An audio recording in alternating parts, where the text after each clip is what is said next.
दिल्ली के railway station पर Vande Bharat train का कैटरिंग का स्टाफ आपस में झगड़ पड़ा। इसमें से एक दूसरे को मारने के लिए प्लेटफॉर्म पर रखे हुए डस्टबिन को तक इस्तेमाल किया गया।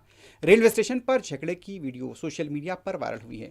30 सेकंड की वीडियो में देखा जा सकता है कि प्लेटफॉर्म नंबर 7 पर निर्ज दर्जन से ज्यादा अफराद एक दूसरे पर डस्टबिन फेंक रहे थे, बेल्ट घुमा रहे थे और मुक्कों की बारिश करते नजर आए, जबकि चंद अफराद यहां पर बीच बचाव करते हुए भी नजर आए।